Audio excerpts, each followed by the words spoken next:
stuff like that. Now, you've read the title of the video, so you already know that I've got the new ATEM Extreme ISO.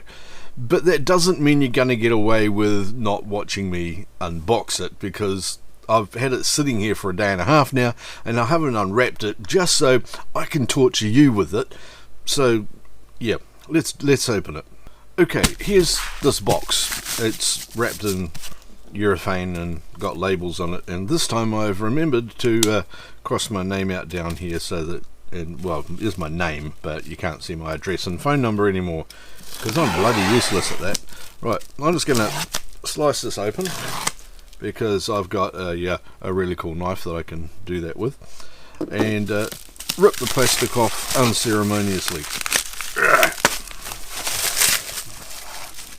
and not very well either. There, right. Now, you've probably seen a few other people say, "Oh my God, what is with that box?" But you know, it's a domestic product. Let's be honest. It's a very cool domestic product, and it's got lots of buttons and lights and things on it. But the box, compared to a lot of what Blackmagic have had in the past, is a little bit cheesy, I do have to say. They've got a couple of boxes here from Blackmagic products that not that long ago on this one. This is the ATEM Mini Pro ISO, which is the one I'm using to record this with now. And this one here is a slightly older box. Well, it's a much dustier box. I've had this one for a while, which is from the Blackmagic 4K production camera that I've got. This one here, not quite so elegant really as the previous ones. I can see how they might have been going for a broader market. In this world, I can understand fully why they're sort of saying, hey, YouTube Live, Twitch, Zoom and Skype and stuff like that. There's so many people working from home.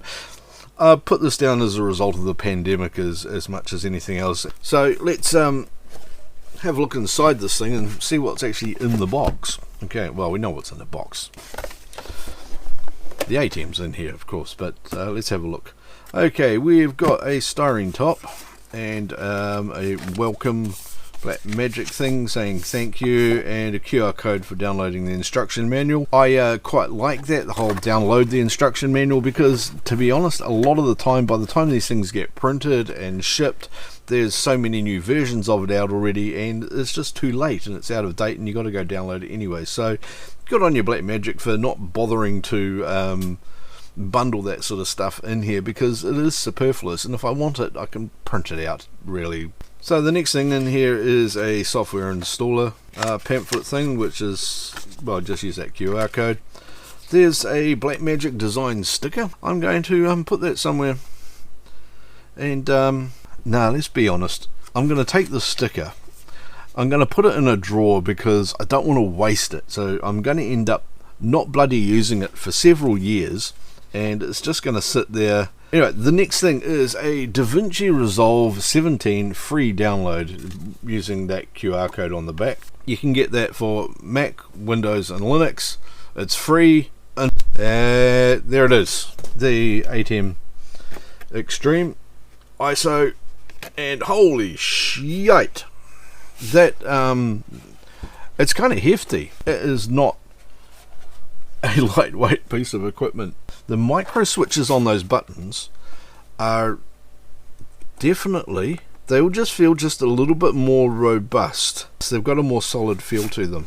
So that's a great thing. Okay, yeah, I'm going to keep that styrene though, because it's going to be really useful to put into a field case, so I can get something like a briefcase or a pelican case type thing, and I can put that styrene in it and be able to put the ATEM in there for going and doing field work and things, just to protect it a bit better.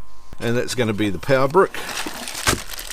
Yep, it is indeed, with the screw and plug that we've been getting used to with a lot of these ATEMs and things coming through. And there's the New Zealand one that just clips straight into there. A bit of ASMR. And then that all screw into the back of the ATEM, and we got a sticker. I don't know why, but these things are really important to me, so good on you, Blackmagic, for giving us stickers. I'm I don't mind the cost of anything when there's a sticker involved. And now we've got the packaging out of the way, let's start having a look at the ATEM itself, and I think the best idea is start at the back of it and look at the different inputs and outputs that are on there, the physical ports. So I'll just flip it around so that it's up the right way while we're having a look at this, and I'll start on the left hand side here. We've got the power in, and of course the network port. They've got ATEM control on here, but that hooks up to your local network for Ethernet and internet and that sort of thing. We've got two USB ports here. Now you can plug USB-C hard drives into these ones for recording to, or you can plug a phone into it for using that to stream out directly if you're remote. We've got the two HDMI outs, and these are configurable. You can output what you want to either of them. We'll go into more detail of that in another video as well. Along here we've got all 8 HDMI in. Now these are all standards converting as the other ATEMs have been. We've got the 2 microphone inputs, and of course the audio out, which is something we've been asking for ages. I don't know why it wasn't in the previous ATEMs. It's a bit of an obvious thing, but we've got it now. Okay, let's switch around and we'll check out the front panel, and I'm just going to start up in one corner here. I'm just going to start up here and I'll work my way down across the whole thing. It can be quite intimidating. It looks like a hell of a lot of buttons in there, but once you start breaking them down it makes a lot more sense. So let's start up here. We've got the 2 microphone buttons. Actually what I'll do is I'll quickly put the power in and bring it up. There we go. It's now running and it's got power. That's awesome. And we can start flashing some of these buttons and see what they actually do. So let's start with the 2 microphone inputs. These are just the 2 microphone jacks that I showed you on the back here. That's 1 and 2, and they relate to mic 1 and mic 2. By default here you can see they're off. You can turn each one of them on, in which case they'll be active, and the volume control for them here of course. The headphones, you can mute it so that they're not doing anything. Reset it, mute it, and volume up or down on them. So there we go. The next lot of buttons we've got is this huge block along here. Now this is camera control. You're really only going to be using the camera control if you're running Blackmagic cameras at the moment. I would personally love to see Blackmagic use those buttons and be able to control other third-party cameras, say your Sony DSLRs, your Canon DSLRs, that sort of thing, and maybe even some handy cams through all of this, because there are some really neat features on them that I'm pretty sure you'll be able to map through to other cameras. Maybe we'll be able to get some third-party plugins for this, I'm not sure. But anyway, let's just have a look and see what we've got here. So the first thing we've got here is a gain button, and you can use that to increase or decrease the gain on the camera so that you can get a brighter or darker picture.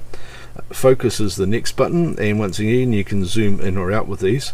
If you hold the focus button down on a camera, it will trigger it to autofocus, and it will do an autofocus for you. There's the shutter speed as well, so you can increase or decrease the shutter speed, once again to affect the brightness and all that shutter stuff. And the black control of course lets you adjust the black level of your video using the up and down arrows, so you can adjust the contrast by using this with the gain, etc. And you've got that same 4 buttons and 2 controls across all 8 HDMI ins. So as you can see, that fills up that whole block. It's just a repeat of the same thing. Likewise, we've got the audio on all 8 channels. You've got the audio follows video button that we're used to. You can turn the video on or off. The AFP, by the way, means that if this camera is currently selected, then that audio is live.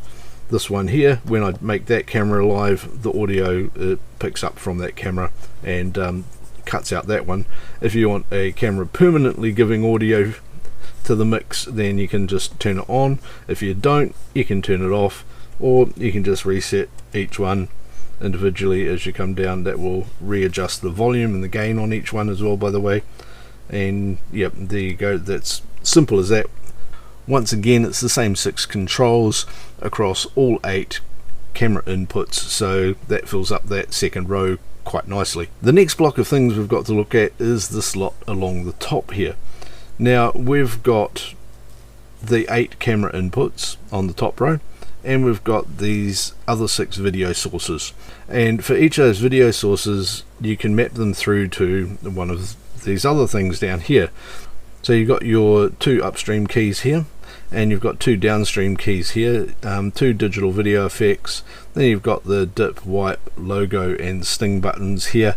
I'm not entirely sure what all of those do right now because we've just unpacked this and I haven't had a good play round. I've just read the manual. I need to go and have a look and see exactly how the dip, wipe, logo and sting thing work. I'm kind of looking forward to that, and I'm going to be making a heap of other videos. This is just a first impression unboxing, of course, so you know that. Over here we've got the key and the downstream key buttons here, so you can turn those on and off, of course. You've got the record and on air buttons that we're used to from the Mini Pro ISO, so you can just send straight and record, just like I'm doing now with the Mini Pro ISO that I've got plugged in running these cameras. The next block along the bottom here, of course, are the HDMI input select, so that's what you use to select your current and next channel if you're using the different mixing modes. You've got the two media player sources here. You've got the super source. Now, super source, I haven't played with it all and I haven't read enough about it. I need to go work that one out, so watch this space for super source. I think that one's going to be fun. And finally a black generator as the other video source down here as well. Okay, we have also got up here the picture-in-picture effects. Now you can turn the picture-in-picture on or off, of course, and you can choose to have the picture-in-picture sort of up in the top left or top right, bottom left, bottom right. There's a new one here which is the left center, and two picture-in-pictures. These are the 6 options available by default on here. You can do a hell of a lot more than this, of course, in the ATEM software control. So once you get into that with this thing, that's going to open up a whole pile more stuff, but we don't have to go into ATEM software control now to fiddle these things around. We can just do it straight on here, and it's great having those multiple picture-in-pictures. That's something that we always get a lot of questions about, you know, how do I get 2 people up on Zoom calls with a background and a presentation? Now you've actually got a total of 6 picture-in-picture things, but we'll get into that in other videos as well. Now these 6 buttons here address something else that people have been wanting to do, which is executing macros from the control surface and not having to go through the menus. As you know, possibly if you've got the previous ATEMs or you've used other video mixing stuff from Blackmagic, if you want to execute a macro, you've got to go into the ATEM software control and go through a few menus and into a run thing, find the macro and then execute it. But that's a bit long-winded when you want to do things on the fly, and you actually need somebody else with another laptop or a machine that can go in and do this, and that's their job, is to execute these macros at the right time. If you're doing this solo band stuff, which is what most of us who are buying this sort of kit are trying to do, then you can't do that. You can't go, oh, hold on, I'm going to run a macro. Fiddle, fiddle, fiddle, fiddle.